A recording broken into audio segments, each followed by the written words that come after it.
You're watching Sky Sports, your home of sport.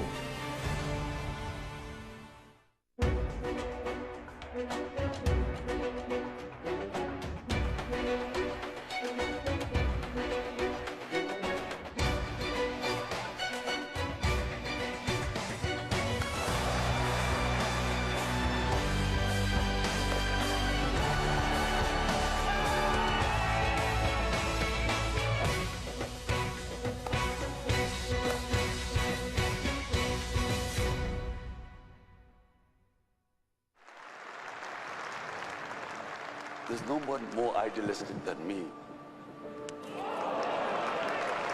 It's never the talent in cricket I found which made a cricketer outstanding. It was how ambitious, what he dreamt of.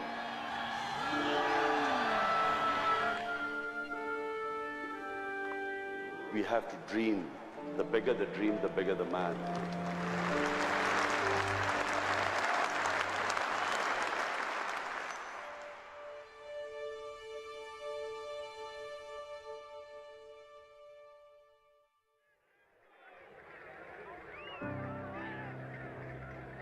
I saw him ball, and I wanted to be like him. Simple as that. Great personality, great leader, great role model. He was a strong, confident, proud man. He's my hero. He's my idol. As a bowler, he was a potent strike bowler. I have to pick one player, one name comes straight away, the great Imran Khan. He was born into a middle-class family in Lahore, in a family estate, shall we say. And I think that family upbringing was a massive influence on him. He also had cousins who were Pakistan cricketers. His elder cousin, Javed Barki, was a Pakistan captain. Majid Khan, another cousin of his, also captained Pakistan. So he was surrounded by cricket and by, I guess, role models. When I first played against him in school cricket, even then, he bowled quite sharp, and he had a very Jeff Thompson-like action. He went to Aitchison College in Lahore, which is the most well-known school probably in Pakistan, certainly in Lahore. I think Imran, be fair to say, came from a reasonably privileged background. I'm not sure huge amounts of money, but reasonably privileged background. His domestic performance earned him a game for Pakistan 11 against an international 11 side in Pakistan, where he scored a half-century, and that's the thing that really got him a ticket to England and also brought him to the attention of Worcestershire.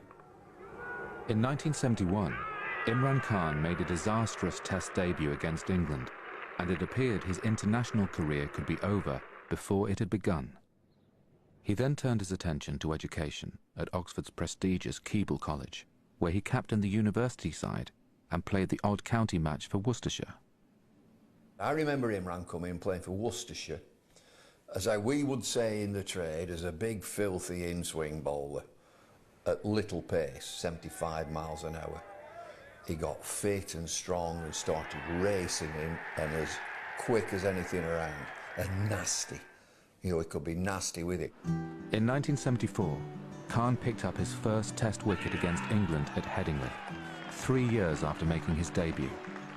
But it was his shock move to Sussex in 1977 that really kick-started his career and brought him closer to London.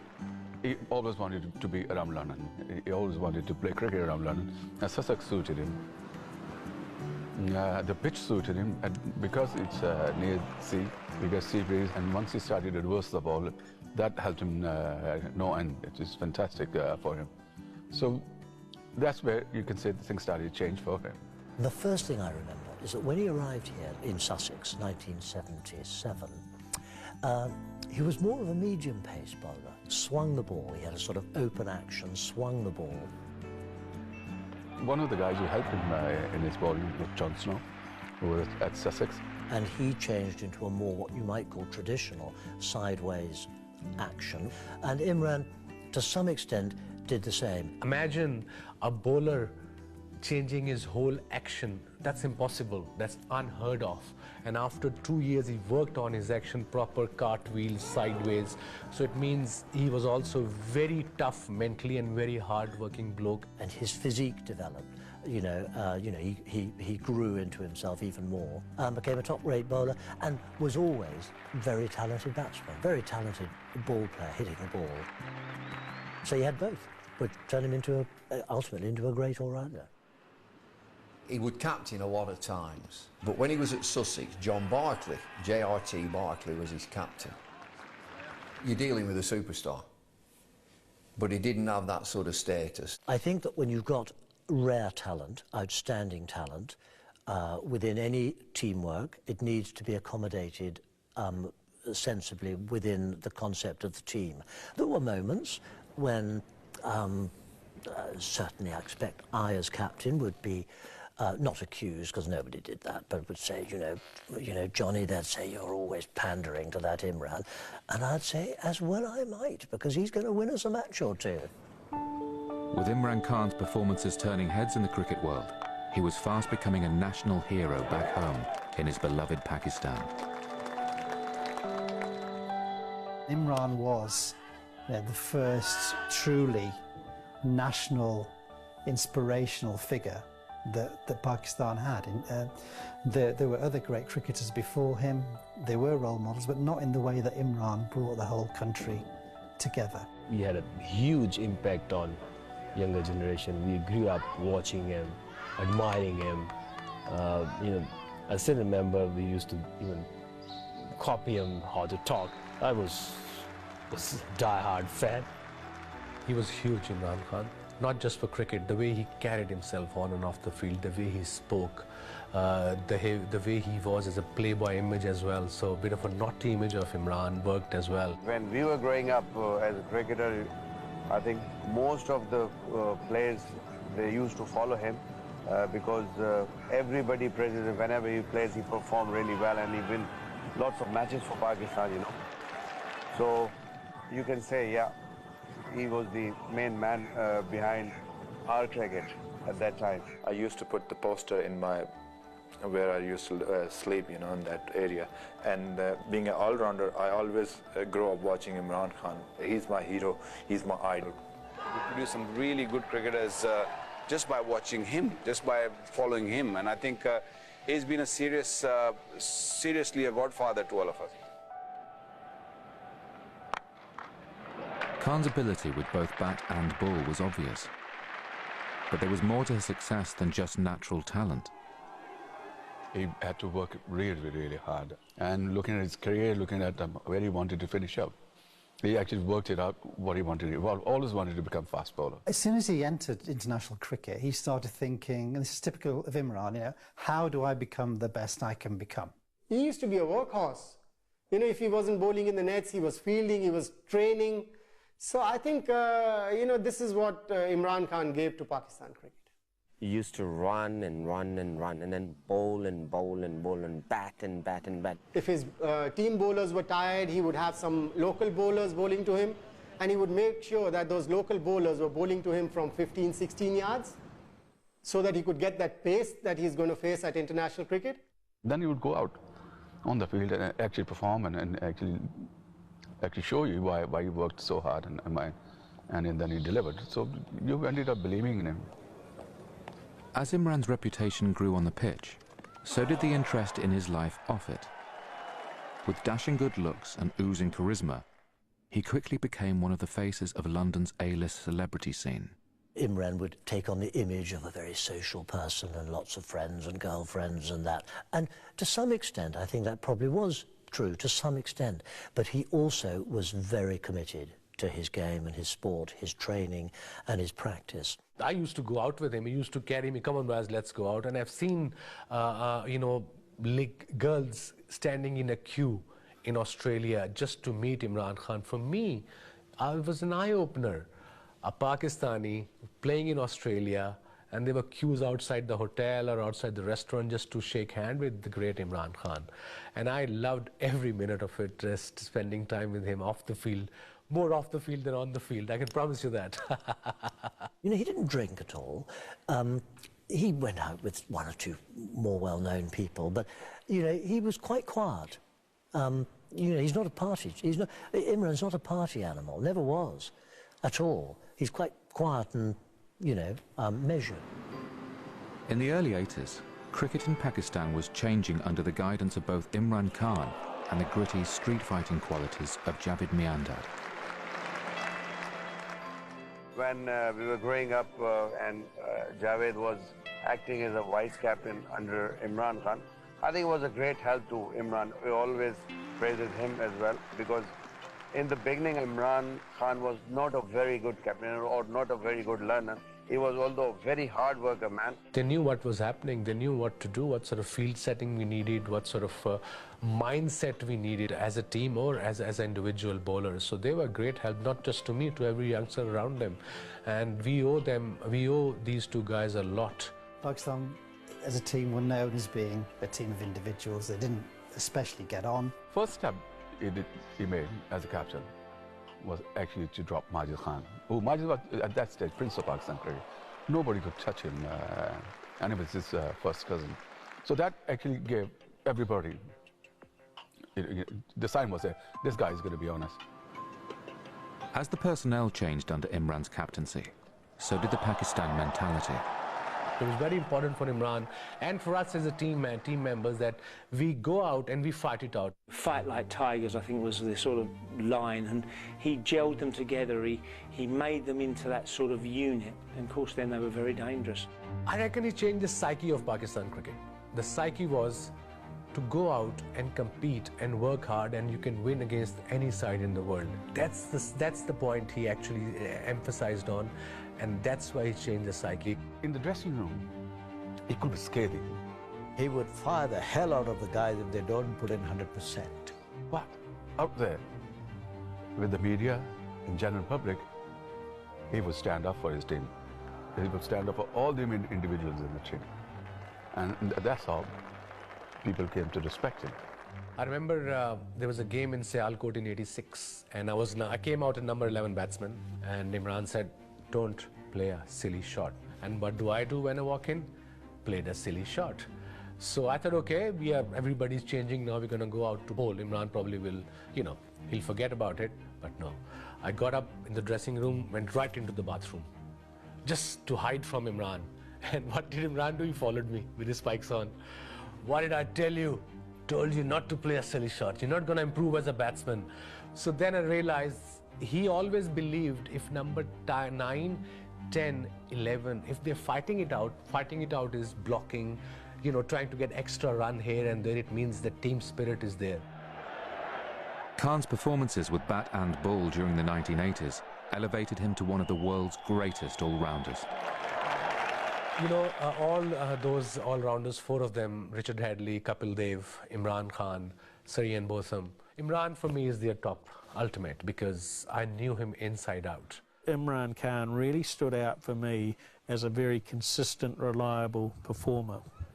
He could bat anywhere in the order, certainly bat in the top 6, sometimes bat at number 4, and he could score runs at a casual pace or a blistering pace. When he played as a batsman, he'd play either way. He could just hold a game together or he could extend the game. Sometimes you get all-rounders who, especially bowling all-rounders, who think like bowlers, but he actually thought like a batsman, compiled his innings like a batsman. And then he played according to the situation of the game. As a bowler, he was a potent strike bowler. Wound up in delivery, wide of the crease, angled it in with the big swinger, and his record is an outstanding one. As he developed into one of cricket's great all-rounders, it was Khan's ability to spot and nurture young talent that was going to become his real legacy. In particular, Wasim Akram. He was a kind of person, he can pick talent from street, from nowhere, and then within no time groom them for the bigger events even. He can make people stars. And Wasim was the natural successor. He was prince to Imran's king. Out! Yes, that's out. Well bowled. Beautiful piece of bowling. And the whole stage was set before him to take on Imran's mantle. He's the best fast bowler we've seen for some time. And then I met Imran at New South Wales. I remember he was at the airport and he was flying in from somewhere, at Sydney Airport, and I think we were flying in from Auckland, and that's where I saw him first time in front of me. And the very first game, Wasim took 5-4 against Australia, and Imran was absolutely astounded that somebody had come along. And you get a lot of people, when a new guy comes in and starts to upstage you, it would be very jealous of the person, but Imran was totally the opposite. He saw that as Pakistan's chance. He saw some Pakistan unearthing somebody who were destined to become a great player. And he looked at me and he knew my name. He said, "Well bowled, Wasim, you are very talented," and my heart gone that big. I mean, coming from my hero, who I used to admire and used to go to the stadium to watch their practice, sit in the corner outside the stadium, and he was telling me he knew my name and he was praising me. He also introduced Waqar Younis to international cricket. He was watching him play on TV and thought, wow, this guy's rather amazing. And before you know it, he was in the international side. I remember Imran Bhai told me once, the test match, it was the 5th day, it was a draw, and he said, "You tired?" I said, "Yeah, I bowled quite a bit, although I'm just 20-21, but I'm tired." He said, "Okay, I want you to bowl one spell, half an hour spell, run in." I said, "Why? But test match is almost a draw." He said, "Because your bowling muscles will get strong, and that's how you generate pace eventually." And he was absolutely right. This is what Imran Khan gave to Pakistan. He made these boys, he made them work hard. He made them realize that you can have all your fun off the field, but cricket should be your passion, because you are only known because of the game. In February 1985, Imran Khan lost his beloved mother after a long battle with cancer, something that was going to change Khan forever. It was an absolutely massive blow to him personally, and there were two reasons for that, beyond the fact that you're losing your mother at a young age. Number one was the fact that she died in such pain, and he saw his mother in pain and he felt unable to do anything about this. The second factor was that he discovered that actually this cancer that she had would have been treatable, or she'd have had a better chance of survival if it had been picked up earlier.